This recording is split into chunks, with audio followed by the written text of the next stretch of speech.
Greetings, loyal listeners and new recruits. I'm Drew Deach. I'm Travis Newton. And this is GenreVision. Every week, Travis and I review and recommend horror films, action movies, fantasy flicks, sci-fi cinema, and more. And this week, it's the movie everybody must have an opinion about. Yes, it's Joker. But in our calls to action, we do want to mention over at patreon.com/GenreVision, Travis and I recorded an entire supplemental episode for our Joker discussion. And why exactly did we do that, Travis? Well, there's a whole lot of discussion happening surrounding the movie, but that isn't directly about the film itself. It's about things that are depicted in the film and things that are sort of used as backdrop in the film. And then just the greater social dialogue that's happening about pop culture and just all these things that are sort of peripheral to the film itself. They're important to discuss, but they're not really discussion of the film. So if you do want to hear us have that sort of larger discussion about the implications of Joker and American culture and, yes, politics, you can head over to patreon.com/GenreVision. There you can become a premium subscriber.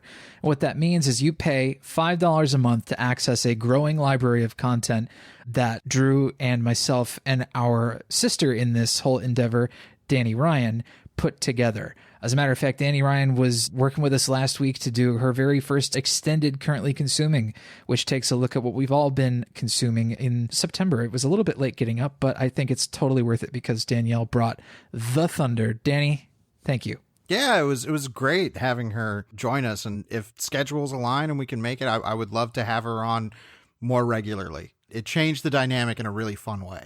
Yes, it did. So again, all of the content like that is accessible through patreon.com/GenreVision.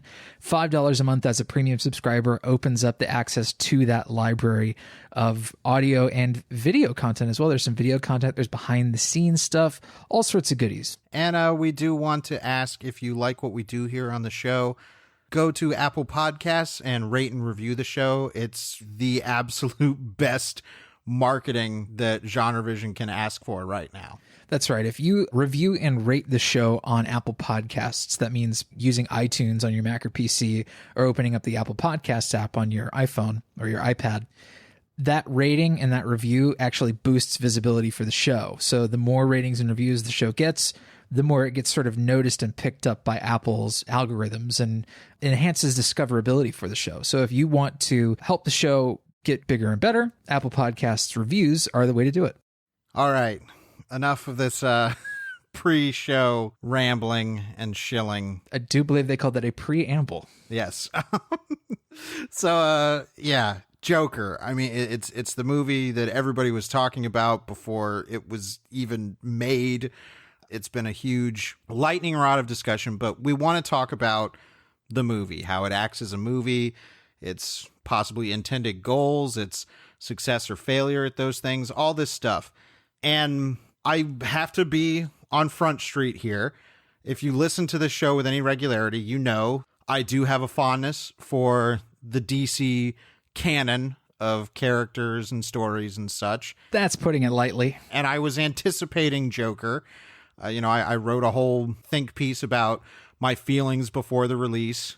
And after seeing the movie, after experiencing it with all this discourse abounding and actually going to a theater, sitting down and experiencing the movie, I think without making an outright critical judgment just yet, that both Travis and I would say it is one of, if not the most, unpleasant experiences I've had watching a movie this year. Totally agreed. Yes. And that's actually not really a statement about the quality of the film at all. No. I think this being an unpleasant movie is no accident. It is designed to be grim and gritty and in many ways realistic. And there's certainly a lot about the movie that sort of plays with the idea of reality and diegesis in the story, which is interesting. And we'll get into that kind of stuff later. But the fact that it is pretty much a horror movie, like you and I agree on that. Like you and I enjoy horror movies where people might get sliced and diced and heads hacked off and blood spurting, all that kind of stuff. And we might have fun watching those things. And for some people, my mom, that would be unfathomable to enjoy that kind of thing. But I think with most horror, there is a comforting distance between the things that are happening on the screen and us. Joker, through the use of its filmmaking techniques and also how it's written and what it's about, shortens that distance, almost removes it, so that the film feels very much about film feels very much about how people feel in American culture right now. And that's alarming. That's particularly like very alarming and anxiety inducing in the film. I can definitely see that perspective. I don't disagree with it, but I think more so, this is one of the most direct character pieces I've seen as a tentpole event release, and I can't even drum up something that is equivalent to how direct a character piece this is, and what makes that extremely difficult for a lot of viewers, and just as a piece of fiction, is that it's a character piece about a person who we know from cultural knowledge, the Joker, is viewed, and rightly so, as a villain, as someone who is mentally disturbed, and somebody who commits violent, sometimes monstrous acts. Right, but only in certain incarnations.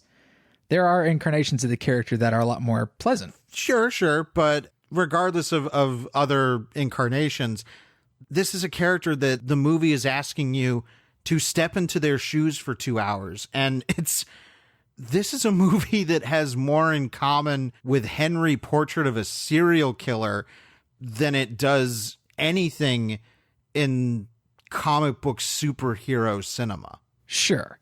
So to get into early plot setup, I guess this is a soft spoiler wall, but it really is just first act things that we're going to talk about here. This is a Joker origin story. Of course, not the Joker origin story. It's an origin story for this incarnation of the character, who is given a distinct identity. This is a guy named Arthur Fleck. Arthur Fleck lives in Gotham during an undisclosed year. This undisclosed year is basically designed to emulate what New York City looked like in the late 70s and the 80s. Basically, imagine Times Square when there were still porno theaters in it. That's Gotham in this movie. Well, the particular section of Gotham that we spend the most time in. Correct. Yeah. You don't really get to see Gotham as a big, illustrious, beautiful place. There's maybe like footage of that on TV, like in the background of interviews on the news and stuff like that. But Gotham is depicted as a distinct, like, urban squalor type thing. And it's a pretty realistic look at that. I mean, there's graffiti just covering everything. It is just it's a total, like, detention desk kind of graffiti look. It's like a SoundCloud rapper. Well, I think this doesn't get into spoilers talking about the world that it creates. There's a shot that's in one of the trailers of a train going to what's essentially the more affluent, developed section of Gotham. And it's clear that we are looking at a fictional city. Right. But yes, the area where Arthur lives with his mother, who he's taking care of, it is incredibly downtrodden and scummy, and is a big part of the setup of the movie is talking about that there's a garbage strike going on. So there's just piles of garbage bags everywhere in the streets. Yep. There's a breed of super rats that are particularly difficult to kill, like smarter rats. You hear about this in one news story. It was a very strange little aside in the movie, but it sets up this idea of a Gotham, on the brink of falling into complete chaos and squalor. That's the sort of environment that the movie sets up. Arthur Fleck is a clown at the start of the film. He works at this agency, I guess, that is basically a bunch of clowns that get hired out to go do gigs. And so, like, he'll come into work and there's a locker room where all of the other clowns have their stuff, the time clock on the wall where the clowns punch in and out. And then they have this boss that goes and sends them to jobs. It's an odd thing. I'm sure something has existed like this, but that's okay. It doesn't have to be a representation of reality. It's just, well, I guess that's a real thing in this Gotham City. I think it makes sense in context. But the story then is pretty much, like I say, it's a direct character piece. So 100% of the movie, we are in Arthur's shoes. We are seeing the world from his perspective, and it's set up very early on. It's like, okay, he enjoys being a clown, but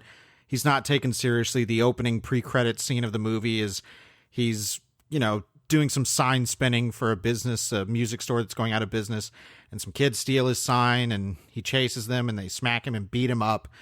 And then, of course, he gets chewed out for losing the sign, and he has to, lug himself up this giant staircase up to his apartment every day. And this is kind of his routine, and his routine ends with him and his, with his mother at her bedside, and they watch this, late night talk show, comedy show, Live with Murray Franklin. And this is kind of Arthur's escape. This is his, the one thing in his life that kind of seems to take him out of himself and give him joy. It's something he looks forward to every day. Yes. And I mean, I don't know where spoilers will be for a movie like this, so I don't know how much more we want to just explain the plot. Well, rest assured, Joaquin Phoenix plays a guy named Arthur Fleck who eventually becomes the character known as Joker. Spoiler alert. So there's really no one inciting incident that happens in the film. It's just sort of a stay inside this character's head and through his perspective, and all these events that he's seeing unfold around him, people that he's meeting. There are events set into motion that are a little bit more plot driven later in the film, but throughout the first half of the movie, it's a very low plot character study of a guy who is severely unpleasant to be around, but also you feel bad for the guy because he's clearly not getting what he needs as a mentally ill person who cannot afford a private doctor. He is a person who is assigned to see a social worker. He is basically receiving public assistance. This social worker he goes and sees, and this woman who sits across from him, this very stern African-American woman who sits across a little table from him and basically just sort of casts judgy looks at him. And that's, all she does until she sort of sighs at him and sends him away. It's not a great character.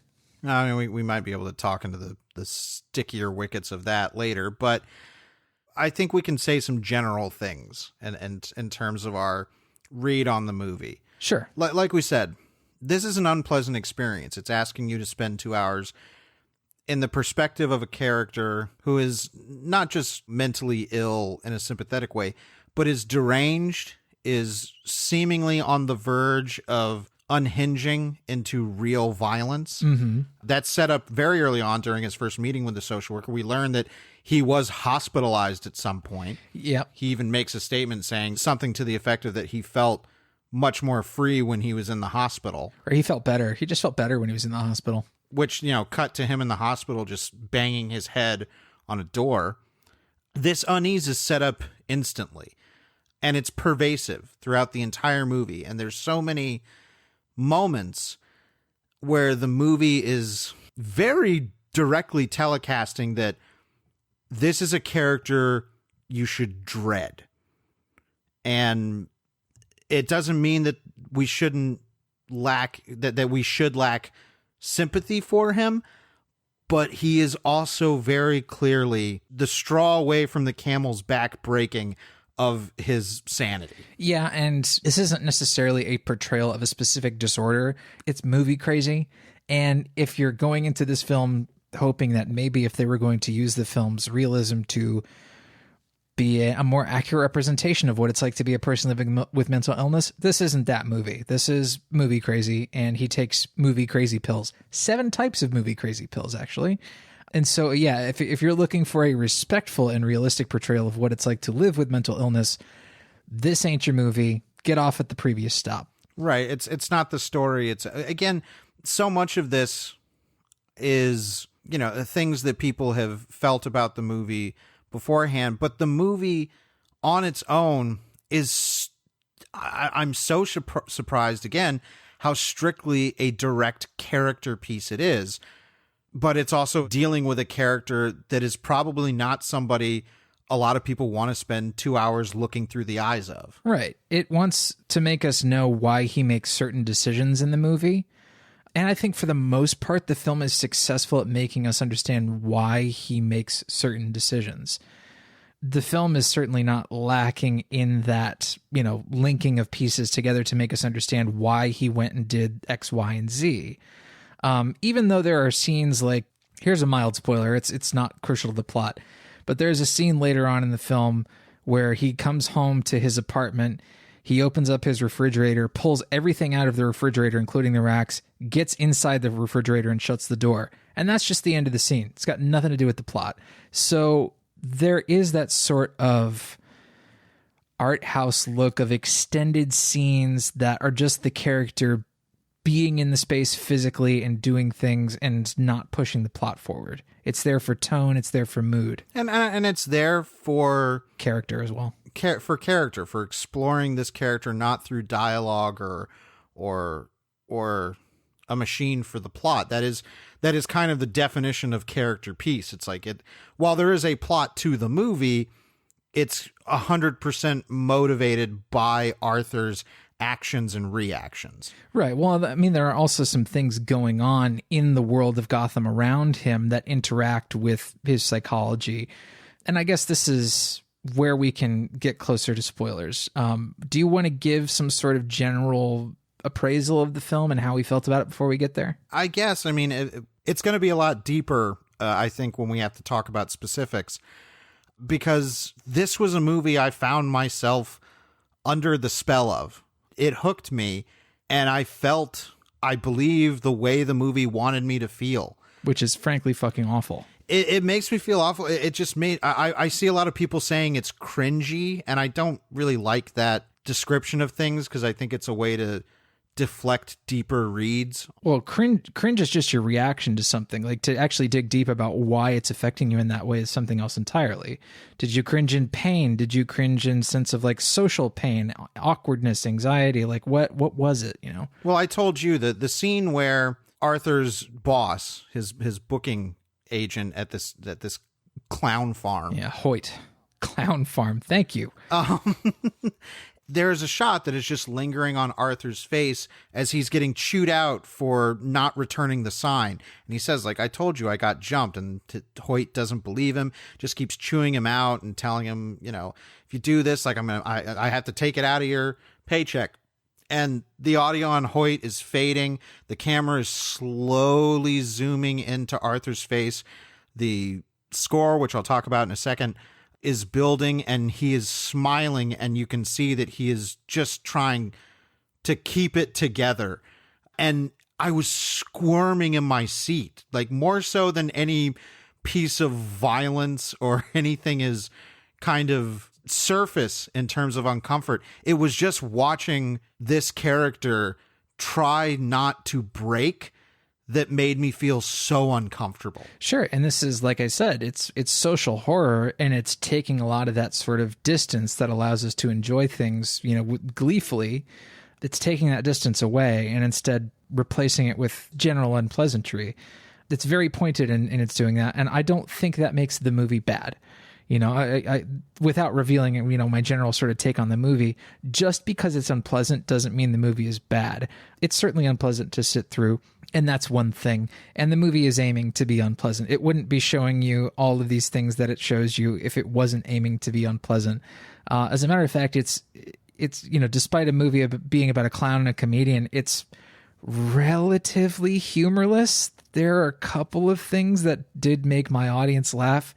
I'm trying to think if there's anything in it that made me laugh. Oh, there's a scene where a character drops a gun on the floor in a place where you should definitely not drop a gun on the floor. That was a little funny. Aside from that, I don't think I laughed at anything in the film. Like, it's a grim, grungy slog of a movie. Oh, okay. Well, now you're starting to let your feelings through a little bit, but before we do get to spoilers, I wanted to mention the score by the composer Hildur Guðnadóttir. This is the person who also composed the score for Chernobyl. And it's amazing how similar in tone and mood that those scores are. It's not that they sound the same, but these are scores that are, to me, not necessarily crafting themes or variations as much as it is kind of, I think about what John Carpenter would talk about with his scores, where he's like, I kind of want the scores to my movies to be wallpaper, where you're not really thinking about them. They just kind of exist in the background and color things. Joker score is not that. No, it definitely comes to the forefront. Like, it's loud in the mix. It wants you to be heard. Yes. I agree that instead of coming up with a particular theme that recurs through it, instead it just sort of becomes a signature sound, a signature musical sound, and a signature set of instruments. Like, Hildur Guðnadóttir is a cello player, and she uses cello and other types of strings really, really heavily in this. You know, when she did Chernobyl, it was a lot of like sampled voices and like sampled sounds that she'd recorded, like almost what they call concrete music. It feels very, very aggressively synthetic in Chernobyl. Mm-hmm. This is different. It's a lot more human. You know, those strings evoke, I think, a lot more pathos. But I think a commonality between them is there is a sense of dreadful droning to the score. And that was something that really surprised me with Joker.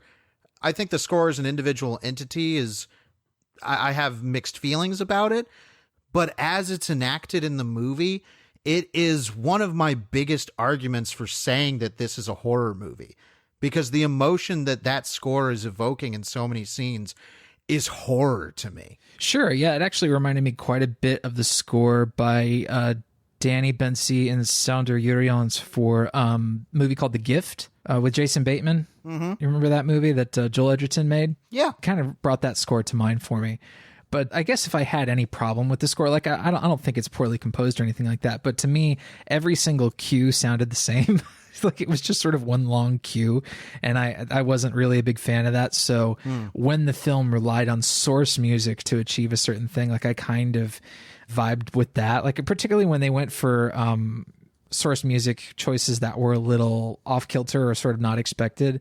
Like there's a use of Cream's White Room late in the movie that I thought was pretty good. Yeah, as I think familiar as the music selection of the movie is, I think it's actually surprisingly inspired. Even, I mean, the one that everybody is talking about is Rock and Roll Part 2 by Gary Glitter, because Gary Glitter, and I'm like, I don't think that's an unintentional pull. Right. Well, Gary Glitter, as I don't know, I don't think everybody knows this, but Gary Glitter was a pedophile. That song is, I think, you know, you hear it so often at sports events. It's fucking jock jams, you know, and it's used in this scene where Joker is making an entrance and, you know, making this sort of, you know, hyping himself up kind of thing happening. And for fucking jock jams to come on during that is like, huh, okay, odd choice. I think it's good weird. And then there is a pivotal scene in the movie where, a character that is a sort of a smaller character in the film, but nonetheless has a pivotal role, sings the second and third verses from Bringing the Clowns. It's a Sondheim song. Mm-hmm. And it was funny. I read a review for the film on NPR by Glenn Weldon, who says, "We're supposed to buy that a straight finance bro would be off book on the second and third verses of a Sondheim number." It was really funny. It's funny, but like you said, it's good weird. The scene I'm talking about where the guy sings Bringing the Clowns is the scariest and like most disturbing scene in the film for me. Well, like I felt terrified during that scene. I think this is where we can definitively put up the spoiler wall, because if Joker has an inciting incident or, you know, kind of the turn, this is it. Which is like halfway through the film that this happens. Sure. Joker, he's spoiler walls up. So he was performing If You're Happy and You Know It, Clap Your Hands at a children's hospital, and his gun falls out, which is very disturbing. But I find it funny when he picks the gun back up and like does the shush sign to one of the kids and they start laughing. That was my laugh. Yeah. It's twisted. This is weird, but this gets found out. He gets fired from his job. And as he's on the subway ride home, there are these three guys who are drunken white guys in their early 30s, late 20s, in suits. We later find out that they're, you know, Wall Street banker, accountant types, and they're accosting this woman. And Arthur starts laughing because we're informed earlier in the movie that he has a medical condition where he just has kind of uncontrollable laughter when he feels uncomfortable or anything like that. And he starts laughing, so these guys start picking on him and singing "Send in the Clowns." And in this sequence, as the music kind of builds and the tension builds, eventually he shoots all three of them. And when we were talking about this movie, because you saw it before me, and you said, this kind of reminds me of the Alex Kintner sequence in Jaws, I was like, buddy, them's big words in these here parts, but after seeing it, I completely get what you meant. Well, this sequence is horrible and terrifying, and like, you know, I practically broke down in a sweat while watching it, but I can't deny that it's effective filmmaking in that regard. The editing is incredible, and you know, it's set on this subway, this horrible, this grungy subway, and of course, on the subway, the lights will flicker on and off. And in those flickering of the lights, they place some really great cuts. You know, things like characters will move and jump, like it's almost like frames are missing from the film. It's extraordinarily unnerving. You know, I think there was sort of an increased sense of dread because I knew it was going to happen in this scene. And I think the scene sort of makes itself known that something big is going to happen in the scene because all the pieces are in place for something horrible to go, you know, really awry. And it certainly does. You know, they beat Joker up, or they beat Arthur up, and he takes out his snub-nosed 38 and he guns all three of them down in the subway. And it's stunning, awful, just disgusting. Like, they don't even want to shy away from it. They want to use the bloodiest bullet hits possible. Like, and it's all digital blood. They don't use real squibs in the movie at all. They want to make it awful and edgy, and they're trying so hard for it to be unpleasant, and they succeed at it being extraordinarily unpleasant. Well, I think the construction of the scene factors into that, but the big one for me is the guy that almost gets away, and Arthur, you know, chases him down to finish him off. That was the moment where I was like, this feels like a walkout moment. It's disgusting. It's reprehensible, repugnant, you know, kind of thing. And like you say, it's intentional. Like, it's not looking at this in a glorified way. Of course, there will always be misreads of films, especially ones like this, but I feel pretty confident in saying that the intention of the movie is clear, that this is supposed to play as something horrifying. It plays as horror. Yes, and the following scenes, we see, you know, Arthur runs away and escapes, and he runs into this bathroom, and he just starts kind of compulsively, slowly dancing and waltzing with himself. And it's so creepy. Well, there's, you know, this is interesting, particularly given, like, I think you and I may have revealed this in our supplemental thing, but like, you and I read an earlier draft of the screenplay for this movie several months ago. And what happens in that earlier draft is Arthur runs into the bathroom, he vomits, he puts the 38 in his mouth, and he pulls the trigger and it goes click, and he's like, oh no, this is horrible. But in this one, they decide to take a different route, and they have him dissociate. And he does so by sort of losing himself in physical movement and motion. And you see early on in the film that, like, Arthur doesn't really have a sense of humor, but he is particularly adept as a clown, as someone who has sort of mastered movement and posture. That's clearly where he feels the most comfortable. The movie introduces him doing his sign spinning dance, and it's one of the few times in the movie we see him where he seems genuinely happy. Well, he's certainly able to put on that performance. He feels the most comfortable in that mode, and using that element of dance and physical performance to represent his, like you're saying, his dissociation and his transformation into something more. Well, not necessarily more, but like it transformed, certainly. Like, and at this point in the movie, this like big line of demarcation, Joaquin Phoenix, his performance changes really, really heavily. Like, he was this, you know, extraordinarily unconfident, sort of stumbling over his words kind of character in the first half of the movie. And then once this point occurs, he displays a sort of chilling confidence in the way that he speaks. Well, the next scene after that bathroom scene is he's cleaning out his locker at the talent agency, and he's openly calling out his coworker Randall for selling him this gun, and everybody didn't know that. And then he also, when he leaves, he goes, "I forgot to punch out," and he punches the time clock until it falls off its hinges. It takes like a solid 6 or 7 punches. It's uncomfortable, but we're forgetting a really crucial scene. After he has this dissociative event, I guess that's what we'll call it, in this bathroom after shooting these 3 men, he runs to the apartment of this woman named Sophie, who's played by Zazie Beetz in the film. I apologize, we should have mentioned her earlier, because she's just a neighbor of Arthur's who lives on his floor, and early on in the film, there is some sort of interaction between Sophie and her child and Arthur in the elevator where they sort of commiserate. Yeah, it's just basically like this building sucks. Yeah. Like that's the extent of her, just very civil interaction with him, but he is clearly immediately smitten with her, and we start to see him, he's following her. Yeah. Stalking her. The movie is making this clear that this is scary behavior that he's engaging in. Oh, well, there's a shot of him looking at Sophie dropping her kid off at school, and he's got this hood on, and he's looking at her through the fence, and the shot of him looking at them through the fence is like nothing short of bone chilling. It's pretty frightening. But yes, after this event, he goes to her apartment and kisses her. Just throws the door open and kisses her. It's like, whoa, what? Well, there's another scene earlier that we didn't say before the spoiler wall, in which when Arthur is watching live with Murray Franklin with his mother, he fantasizes being in the audience laughing and then, yelling out, "I love you." And then Murray Franklin, played by Robert De Niro, calls him out in the audience, like, "Who is that? Put a light on him."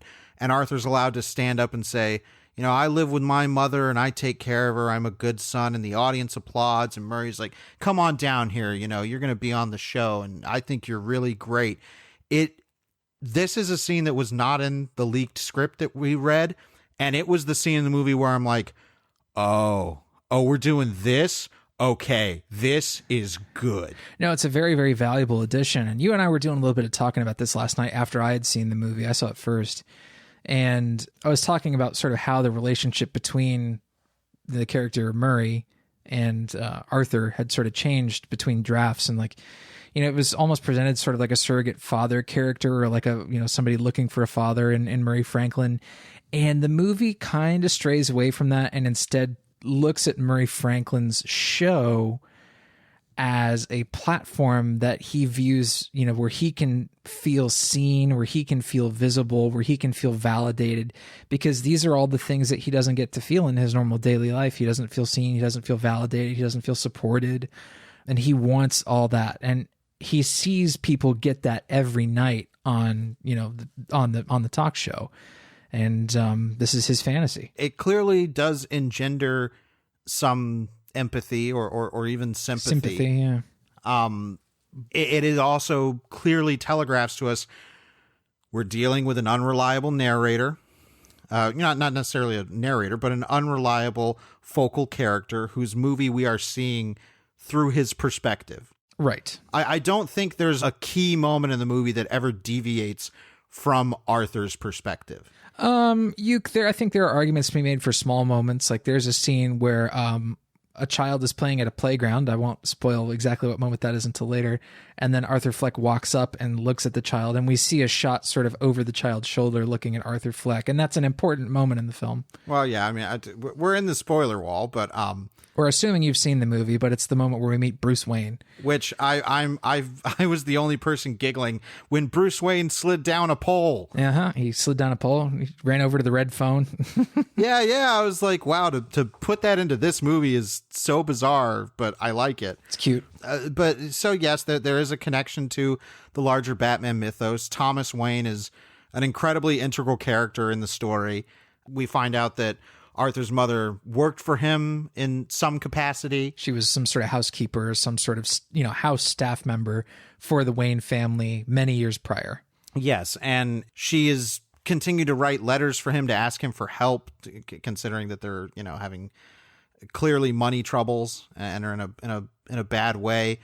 And at some point in the movie, Arthur reads one of his mother's letters where she's claiming that Arthur is Thomas Wayne's illegitimate son. Which I thought, when I first read the screenplay, I thought, oh boy. When I first read that, I went, oh God, I really hope they're not going to go that direction. Luckily, they subvert that. I was glad to see they subverted that idea and went, you know what? Actually, we're not going to go there. That would be dumb to make the Joker Batman's fucking illegitimate brother. That's like Dr. Evil and Austin Powers. It's Specter. Yeah, I was going to specifically bring up Specter. I agree.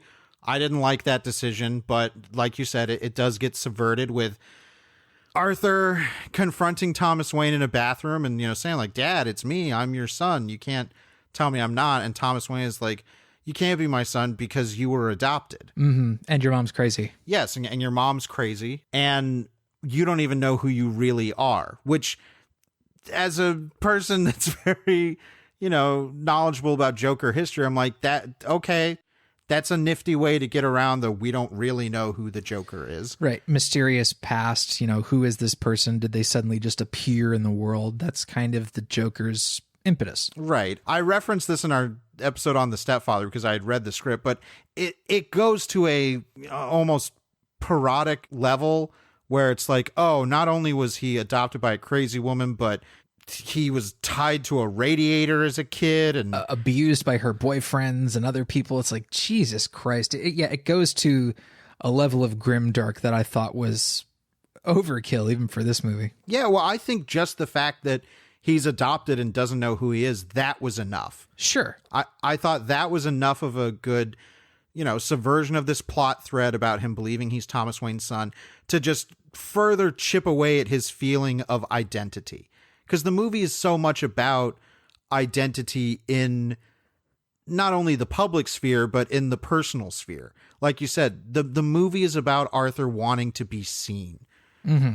And the kind of disturbing links that he eventually goes to feel that. And getting back to Sophie, we continue to see her, kind of hanging out with Arthur and occasionally saying something to be supportive to him, but she is so minor in the movie. And I mean, there's scenes even that you'll see in the trailer where they're at like a diner and she's laughing, or she goes to his stand-up comedy routine and she's laughing, and she doesn't really have a lot of she really isn't saying she even says things like she supports that the 3 Wall Street guys got killed on the subway, and it's like, who the fuck is this person?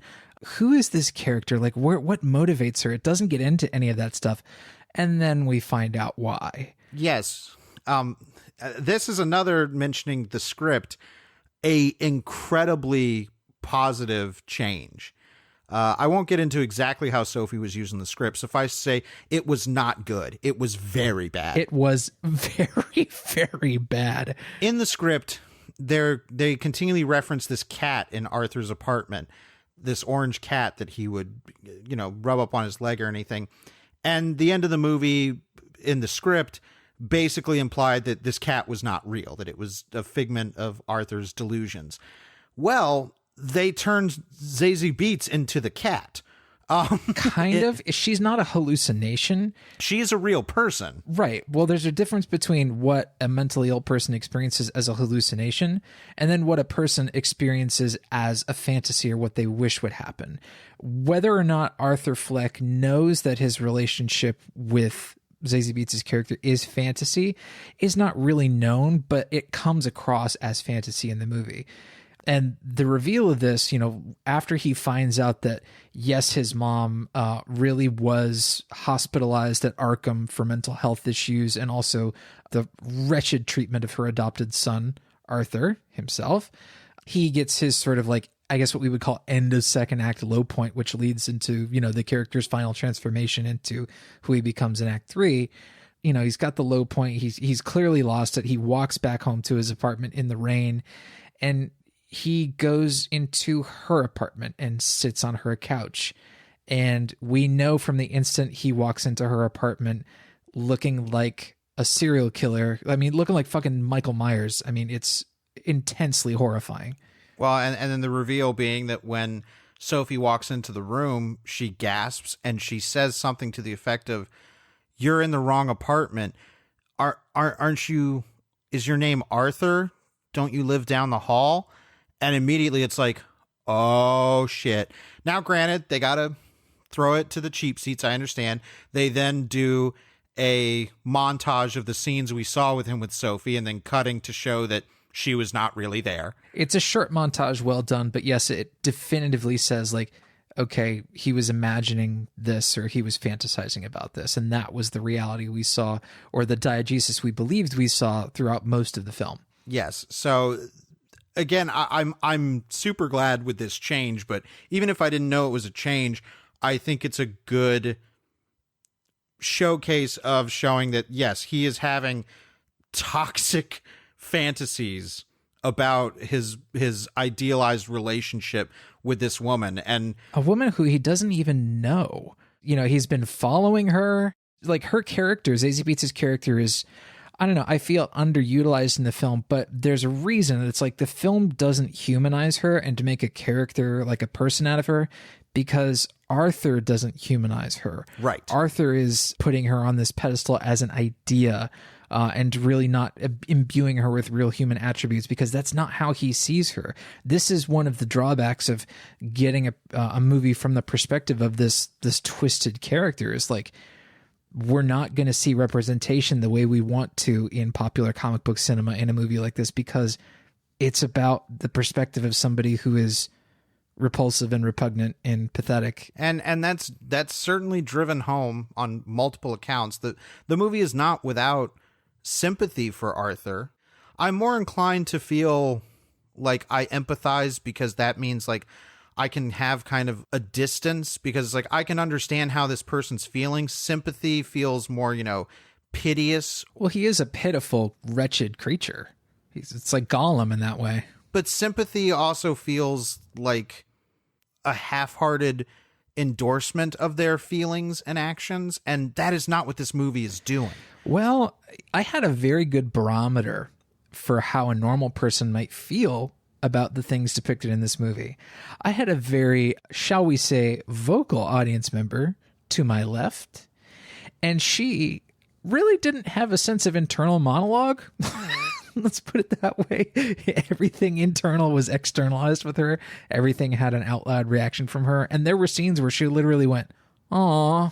I think there was, the scene where he's beaten up by the kids in the beginning, she said out loud, "No wonder he's so bad." Okay. I mean, that tells you that the movie's working, even if it's simplistic, because I will be critical about this movie. I think this is a very, very simple story in terms of what it wants to do. It does those things effectively, but as has been stated in plenty of other diatribes, this is an incredibly derivative movie. Yes. It's blatantly derivative in certain aspects. Taxi Driver, king of comedy. Right. And I have to believe that Todd Phillips, as a director in this sense, feels that imitation is the sincerest form of flattery. Well, Martin Scorsese's, he's listed as an executive producer in the film? I don't know if that remained. Okay. He was attached to it at some point, but I don't know if that credit remains, or how, involved he was. But Marty Scorsese's too busy shitting on comic book movies. That's right. What I talk about with the simplicity of the movie and its criticism is that because this is so directly a character piece, and Arthur is a character who outright says by the end of the movie, "I don't believe in anything," there is a larger narrative going on that is fallout from his actions, because there is this garbage strike and this sense of simmering class instability in Gotham. Well, and, wealth disparity and that sort of thing. Like Gotham has a large population that lives in extreme poverty. There is this, simmering, anti-rich sentiment, as they call it on the news. And it's kind of an odd perspective. They want to make it out like, it's like an eat the rich sort of thing. And it's extreme. It's amplified because it's a movie. There's no trace of subtlety to that conversation at all. It's just sort of like blanket hatred. And the people who feel this way aren't ever really humanized. So the movie's not attempting to dissect how people feel about the wealth disparity in Gotham. It's just sort of a background element that's used haphazardly in the story as a backdrop for Arthur's arc. Well, I think it's important, remaining, because the movie remains from Arthur's perspective. He doesn't care about this perceived class struggle and protests and stuff.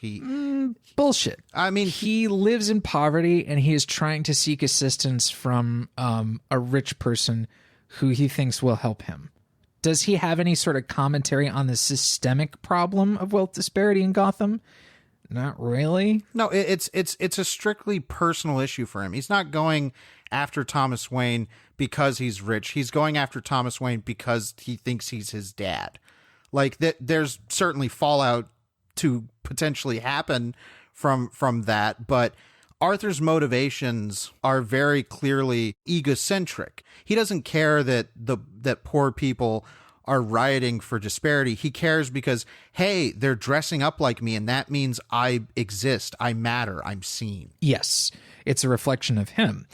Even though they're only taking like a surface element, they think that these poor people think that these Wall Street guys deserve to be gunned down in the subway. And of course, this mob is portrayed as a sort of bloodthirsty, thoughtless group of people who will take on clown masks and like beat cops up in the streets and all this sort of very, very cynical and just nasty. Oh, that's the thing is I think this movie, because it is directly rooted in Arthur's perspective, and that he outright states things like, I don't believe in anything. And when he later admits to killing the three guys on the subway, he says, I didn't kill them because they were rich or because they were bankers. I killed them because they were awful, because they were mean to me, basically. Right. Well, and he saw them being mean to other people too. But this whole third section of the film where his awful comedy set gets played on Murray's late night show, and then Murray's staff invites him to come on the show. This is the lead up to the sort of big climax of the film where he comes on to Murray's show and makes this big statement in front of all of Gotham. All of Gotham is watching, except for the people that are rioting in the streets, obviously, because there's a big protest that night.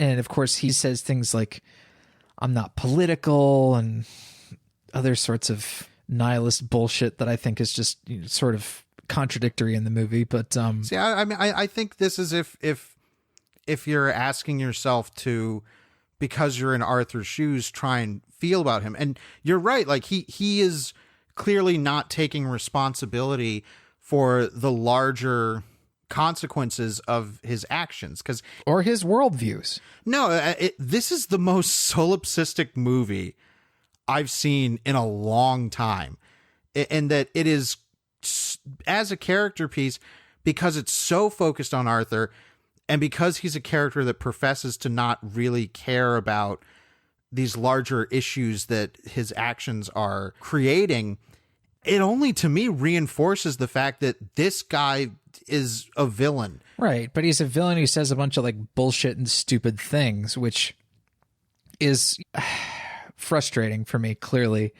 He'll say things like, nobody's civil anymore, and now we're all just yelling at each other, and which is a bullshit, stupid argument. And I really don't have any idea if the movie is aware of that on any level.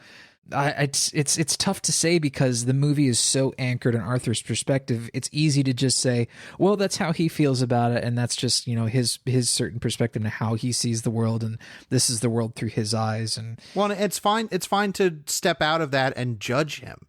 Like, that's what we do anyways with people, is we judge, we judge their actions. And I definitely think that by the end of the movie, everything that's built up, the movie is trying to ride this line of, we do feel sympathy for Arthur, but this person is wrong. Yes. The movie is not trying to say that he's right.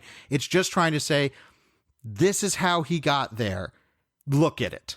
Like, and that's mean, that's cruel. And also because I don't think this is a movie that is actually thoughtful enough to be truly incendiary. That is a great criticism. Thank you. I enjoy it as a story, as a character piece. Like, I mean, enjoy is is a loaded word, but I was engaged with it and I felt affected by it.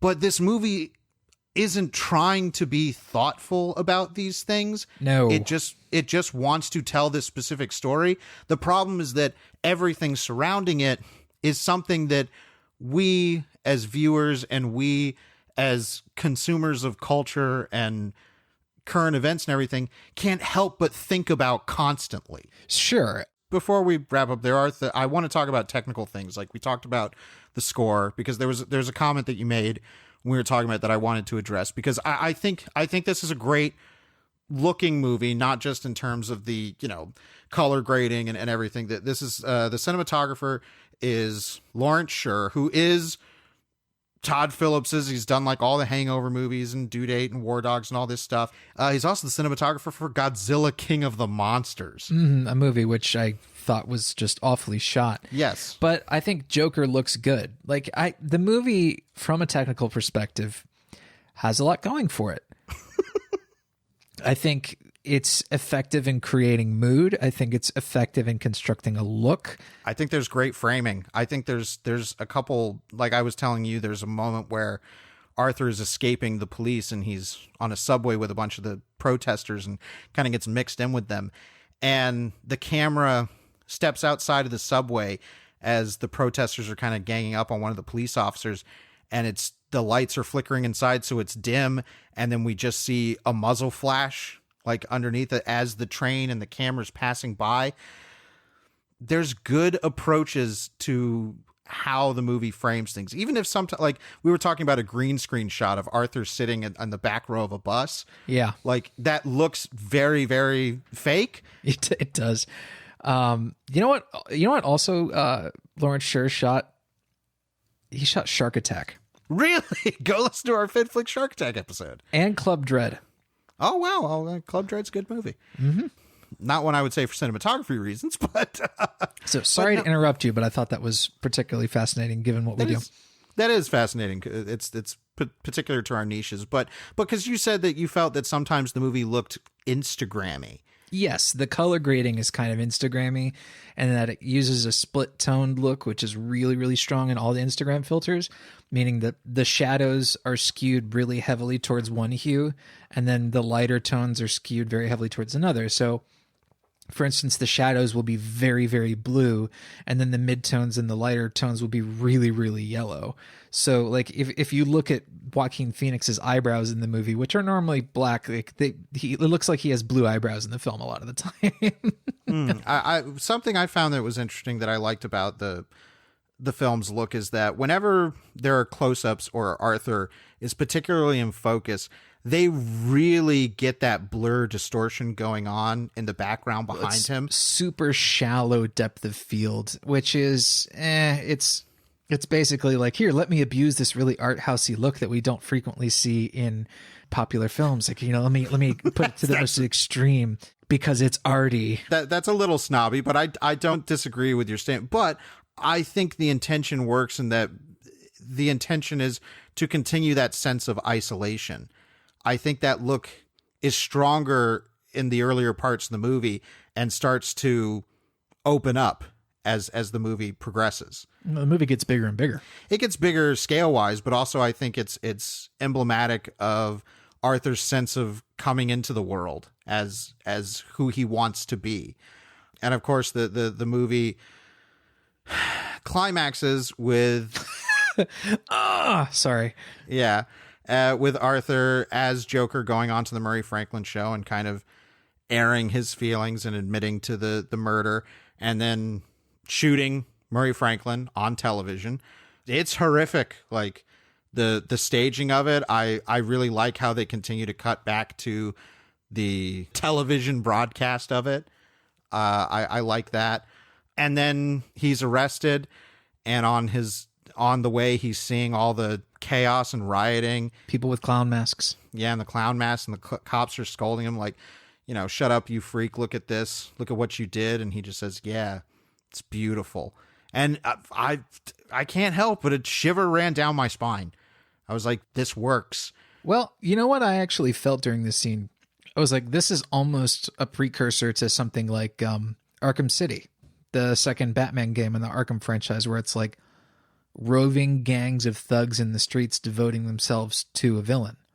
This is familiar in a way that I felt comfortable with, not necessarily because it was good, but it was familiar. And I like Arkham City.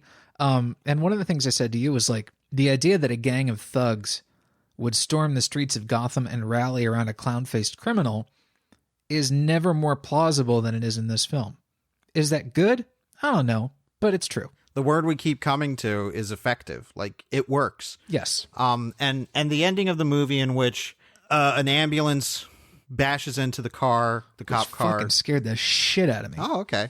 There's some good jump scares in this movie. And these people in clown masks pull Arthur out of the car and start applauding him as he stands on top of the car and dances, and the score just booms its horrible drone. And of course he draws his signature smile on his face in blood because he's the Joker. Why so serious? Hey, the script had him cutting the fucking scars into his face, so, you know, small victories. Thank God they didn't do that. Well, the script actually started with him with the scars in his face, and then he made him deeper. Right. So glad that was not in the movie. But this sequence where he puts the smile on his face in blood and dances on the car and everyone cheers him. You and I said, this is the moment. This is an ending where it's like, we're going to be debating this. Is this real? Yeah. The way the movie presents it is that there's a lot of things in the movie that could be his fantasy or his delusion, his hallucination. It depends. Like, it depends on the moment. Yeah. But using that argument, you could say that the entire movie is his delusional fantasy and he's been locked up in Arkham or day one, or he's just a fucking brain in a jar. Like, that argument eventually always folds in on itself. Sure. But I think because of the mirroring of his fantasy on Murray Franklin's show being so similar, and this same ending of him, because the fact that the movie cuts from that to him being institutionalized and we don't see like, oh, well, when did he get arrested? Or it really doesn't matter, because what matters is this moment is real for Arthur. Right. Well, in this final act, we have several scenes that mirror earlier scenes in the film. You know, like you said, him standing up in the car and, you know, having that moment of exaltation where he has made the clown prince of crime. That echoes the scene where he is, you know, exalted in front of the audience in the fantasy in the Robert De Niro talk show thing. So, and then of course the scene we end on is, you know, him in Arkham talking with a middle-aged black woman who is clearly meant to feel like the social worker from the opening of the film. Mm-hmm. I don't know how you feel about this, but it just seemed really strange to me that most of the black characters that Arthur interacts with in the film are either people who judge him or act as an obstacle to him. Right. Here's the thing. I can put on my gross Todd Phillips shaped thinking cap. Please don't. And say that it's like, well, they're cast that because we're trying to showcase a part of the city that is, you know, lower income, and that's going to be, you know, if we cast black actors, that's going to read for audiences. That's dumb, because then it does create, I think, a totally unaware piece of commentary that you bring up is like, I'm certain that's not intentional, but you guys kind of backed yourself into a corner with that. And that's, you know, as we finally get into final summations, that is a place I'm at with Joker. Like I said, I really found myself enraptured by the movie in a dark, dismal way, but it is a movie that I think is not nearly as meditative and smart as it looks on the surface. Or as it kind of thinks it is. I don't know if it actually thinks it is smart. It's just so much of the construction around it postures itself that way. It postures itself as prestigious, which is, yes, you know, not entirely ingenuous, I think. I think some of that is, you know, like I said, art house or prestige posturing. But like I mentioned earlier, before I think we went to the spoiler world, that the film was a grim slog. And that sounds like an insult. Really, it's not. The movie is a grim slog because it wants you to feel that Arthur Fleck's life is a grim slog of day-to-day living for him as a miserable person. until he kills some people. Right, which is also grim and horrible and disturbing. And like the movie is all of these things. It's, again, one of the most unpleasant experiences I've had in a movie theater in a long time. But that, again, that doesn't mean the movie is good or bad. What I get at is, like, as a character piece and a social horror film, which I certainly believe this is, I think it's pretty effectively constructed. Doesn't mean I enjoyed it, because I don't think the movie really wants to be enjoyed in that sort of traditional sense of like escapism. As social commentary, which I also believe the film engages in, it is inept, I think is a good word for it.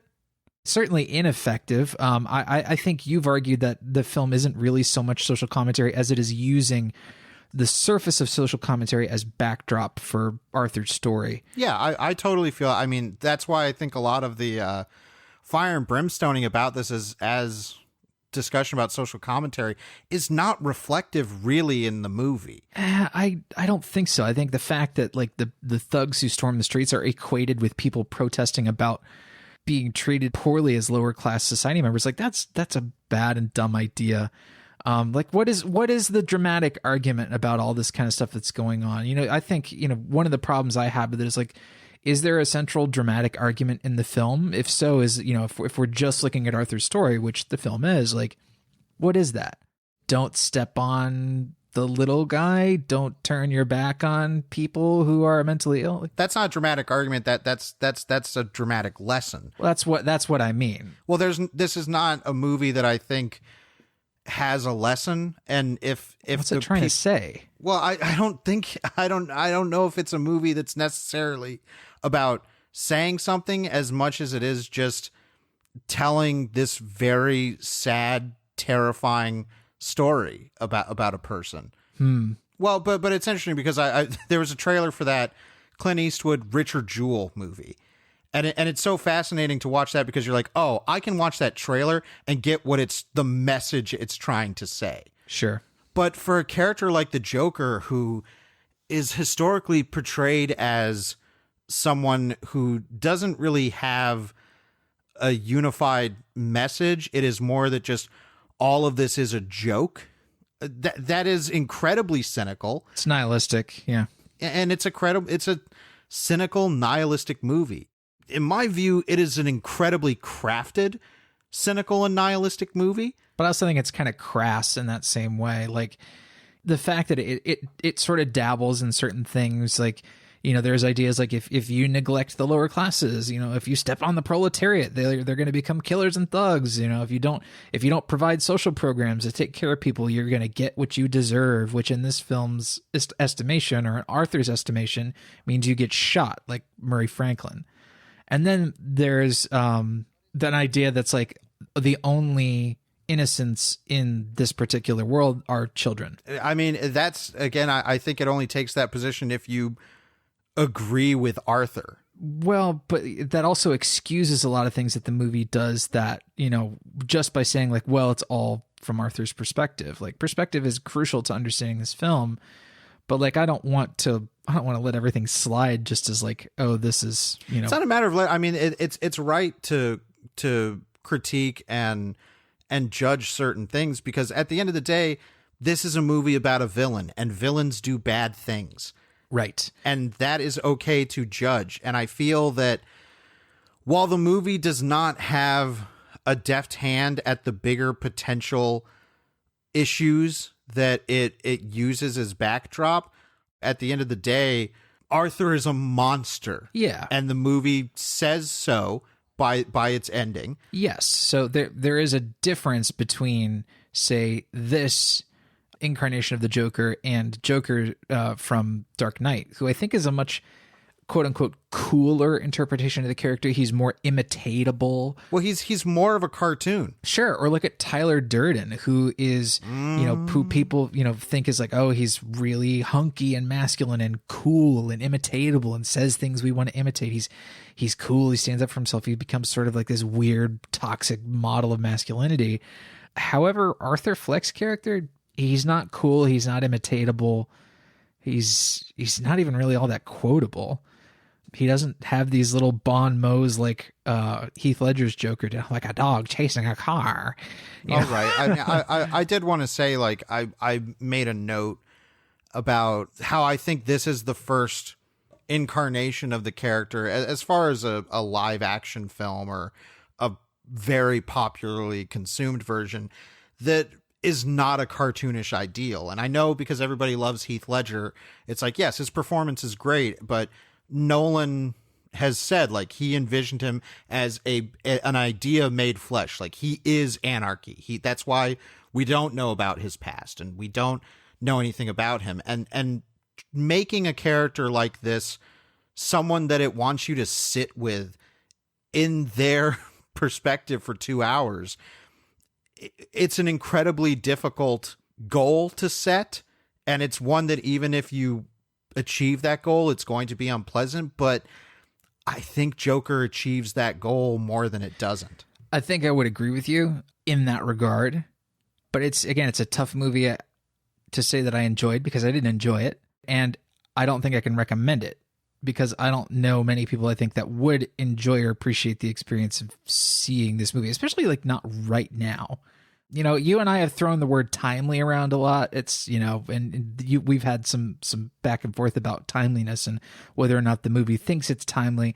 Clearly, it's touching a nerve because of the time it is released and what is going on. So that's hard to argue. But the movie's actual contents, I don't think have any understanding or desire for time. I mean, the subway shooting that Joker engages in is a direct reference to Bernard Goetz from 1981. Sure, but it also still feels alarmingly relevant, does it not? It's something that will probably always be alarmingly relevant, sadly. Well, I certainly hope not, but I don't want to get lost in that kind of hopelessness and nihilism like the movie kind of wants me to do for 2 hours. I mean, that's the thing is it is an experience that's asking you to look at things from a perspective that many people don't want to, and even if you do want to, you should not have a good time doing it. And I didn't have a good time being in this person's head for 2 hours, but I can't say that the movie didn't work and the movie didn't have me kind of hanging on what was going on. I mean, we talked about the editing in that one specific sequence, but I also think, like, the editing's good through the whole movie. Yeah, the flow of this movie, I was never bored. Yeah, I mean, there were maybe a dozen or so times in the movie where I asked myself, must we do this? Must we see this? And it was like, by the time, you know, he's dancing again, I was like, fuck me. Can we move on from this extended dancing sequence, please? And stuff like, you know, you see the Waynes killed again. This time they're walking out of a movie theater in the middle of a riot. They walk out of the theater after seeing Zorro the Gay Blade, and they're gunned down in an alley by a clown mask wearing thug. And of course, we have to see the fucking pearl necklace snap and the pearls go rattling around on the floor everywhere. Yes, that's stupid. It's dumb that we've seen it again. The problem is that I don't think it's present in the script, but the movie didn't do a good job of saying it, is basically that this riot and the rioting has infected the more affluent area of Gotham. What's the name of that alley behind that nice theater? Yeah, right. Remind me, Drew. Yes, Crime Alley. Crime Alley. Got it. Okay. Yes. That's not in this take. You know, that's only in your historical versions. My historical version? Okay. I'm talking to the audience, but I do agree with you from a perspective of this is a tough movie to recommend, because after watching it, I was like, I don't know if wide audiences are going to be able to do this. It's tough. It's tough for me, and I'm somebody who is, you know, able to put my mind in the head of these kind of characters. Yeah, I don't know if it's going to be tough for kind of normal audience members in the way that it's tough for you and I, because you and I are a little different. And, you know, whether or not that kind of art housiness is going to distance them, I don't know. Or whether or not the cruelty of the film is going to distance them, I really don't have much of an idea. You know, I didn't have anybody when the movie ended, I didn't hear anybody going, well, that was stupid. Which I did, yeah. And I had this big barometer, this big loud barometer next to me, so I didn't hear her say anything much. Somebody brought their fucking kid, like a 9 or 10-year-old sitting right behind me. I was like, people, PSA, don't bring your fucking kid to this movie. It's not a movie for kids, for Christ's sake. I know I saw some R-rated films as a kid, but like more like genre kind of fare, like things I could kind of understand. I'm just thinking of that, who is it from The Matrix? Just like, not like this. Not like this. Oh, yeah. The woman with the sort of white blonde hair. Yeah. Again, this is a movie that has engendered a lot of conversation. We did a whole extra episode for it on Patreon. We've gone long with this. On some level, I have to think it shows that the movie is doing something. It's worth talking about. It's not ineffective. Yeah. I think it's worth talking about for a lot of reasons that aren't the reasons it's being talked about. Sure. But then again, are people actually talking about the film, or are they talking about adjacent issues that the film reminds them of? Right. We get into that on our premium sort of bonus episode. If you want to hear this conversation continue, please go check that out. But let's go to the shelf where we pick a movie that might act as a good replacement or supplementary double feature for our main topic. And as always, we want to encourage you, loyal listeners, to go to GenreVision.com, comment on the post for this episode with your own shelf picks. Travis, what are you going to pull off the shelf? I'm picking something off the shelf that we actually reviewed earlier this year as part of Virtual Reality Month, and it's a film called Strange Days. It's directed by Catherine Bigelow. It's partially written by James Cameron. It stars Ralph Fiennes and Angela Bassett and Tom Sizemore, Michael Wincott, Juliette Lewis, and several others, actually. Bill Fichtner, Vincent D'Onofrio. And it's a story set in 2000 on the brink of a new millennium. Well, it's set in 1999 in the last few days of the year. And there's a similar sense in that sort of version of Los Angeles to what's going on in Gotham and Joker. It's a city on the brink of some sort of social collapse, social upheaval. And in Strange Days, it's all based around racial tensions in Los Angeles. It's very direct with that. Extraordinarily direct. And of course, just like in Joker, the story gets bigger and bigger and bigger. And so it's using these social issues, as something that's integrated into the plot, but it's also sort of a backdrop. There's a sort of growing unease and anxiety that at the start of the new year, there's going to be some sort of race war, basically. Yeah, it kind of drops the ball in a similar way in its social issues in its third act, but it's kind of an essential film. It's a really cool tech noir with some really great performances in it. It's extraordinarily well shot, and it has a very cool idea. There's a piece of technology in the film that sort of informs the world, and it's this device that people wear on their heads called a squid, and essentially it allows you to record your experiences in total, meaning your vision, all sensation, smell, taste. You can record those experiences, you can put them onto little discs, and then you can give the discs to other people and they can relive your experiences. It was originally designed as like a body wire for cops, a body cam for cops, but it would allow people to see through their eyes and experience all of their emotions. Instead, it gets used for things like porn and snuff films and all this crazy shit. Cool movie, Strange Days. Yeah, go listen to our episode for it. Well, I'll do a little shilling here. I actually made a listicle for Bloody Disgusting that we'll link to in the show notes, where I picked 7 movies to see before you see Joker. And after seeing it, I think a lot of those would make good shelf picks, like Henry Portrait of a Serial Killer or both versions of Maniac, I think would be good. So go check that out for a couple recommendations, all movies that I recommend if you can, stomach them. But I'm actually going to pull an episode of something, and this is an episode of Batman the Animated Series. I originally thought that I would pull my favorite Joker episode to say, like, I think this is kind of the best version of this character in my canon. But instead, I would like to pull the episode Heart of Ice. This is the Emmy-winning episode from the first season, centered on the villain, Mr. Freeze. Of course, when Joker got announced, part of the dunking was to imagine ridiculous, gritty versions of silly Batman characters as movies. And Heart of Ice is a piece of Batman media that took a villain who was, for all intents and purposes, just a silly gimmick, a guy with a freeze gun, and turned him into a character with genuine pathos and an incredibly moving backstory, and that he was somebody who was trying to find a cure for his wife, who he had kept in cryostasis, but through the machinations of the corporation that he was working for, he is involved in an accident that leaves him susceptible to, temperatures that aren't freezing. But they also took this idea of then let's also make that mean that he's emotionally cold. This is a phenomenal episode of television. It's not my personal favorite of the entire series, but it is an episode that completely rewrote a kind of C-tier villain from the ground up. And that origin with his, wife being frozen and everything, that all came from the animated series and has become pretty much the accepted canon for the character going forward in all other mediums.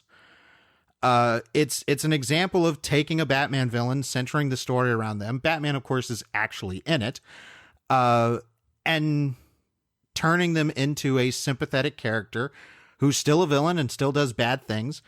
But at the end of the episode, you feel for. It's great. I love Batman the Animated Series. I think it's the best iteration of the character in any medium. And if you're going to watch one episode, Heart of Ice is a pretty damn good one.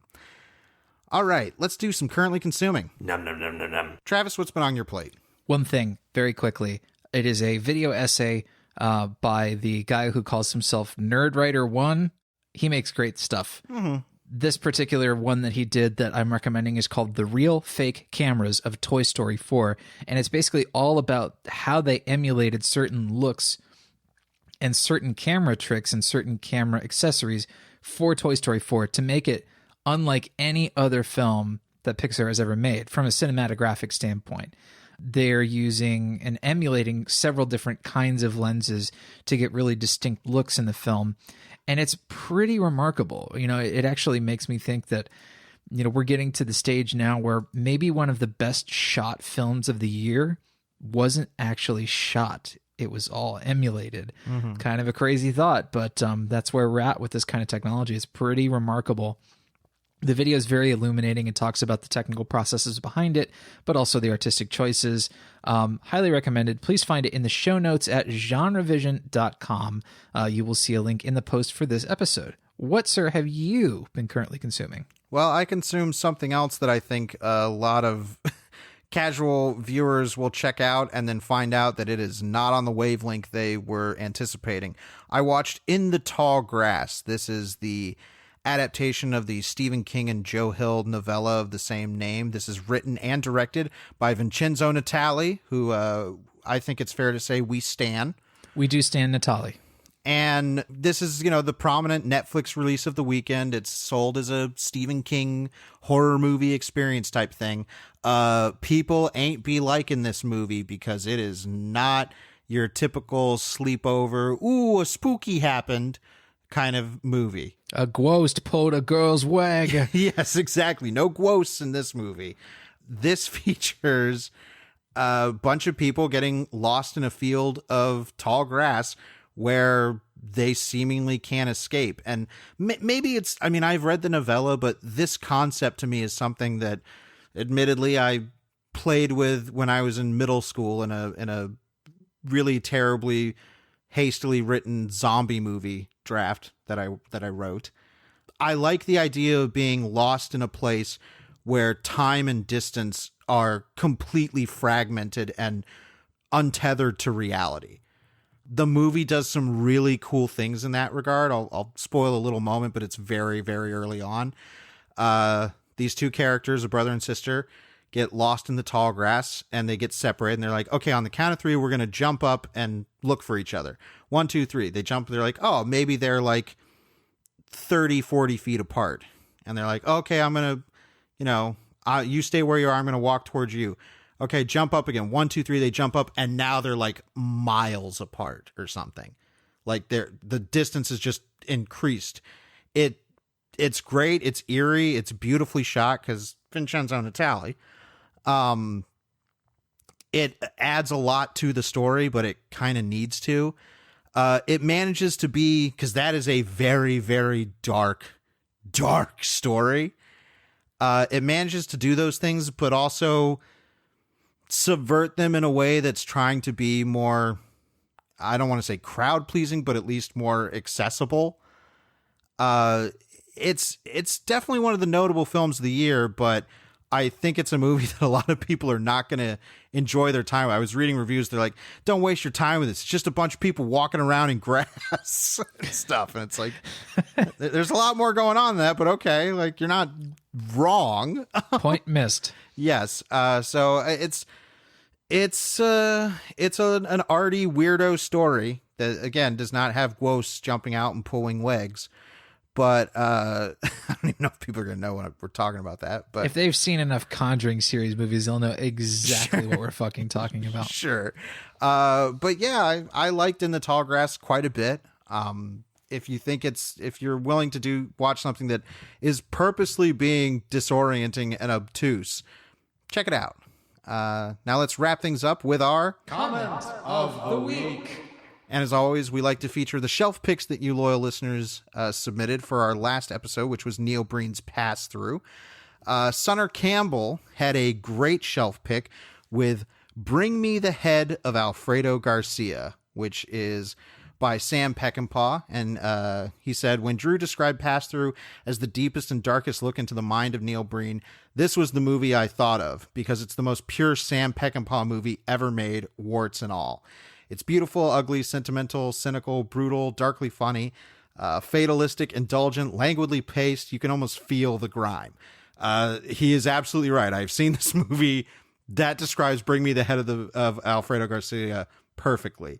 Mr. Milksteak, his shelf pick was the flower shop scene from The Room on permanent loop, which, there's way worse things you could watch. Agreed. That is incredibly entertaining. And then JT had the shelf pick of Dogville from everyone's favorite effervescent filmmaker, Lars von Trier. I've not seen Dogville, but you have. I have, yeah. So I can't say how apt of a shelf pick that is.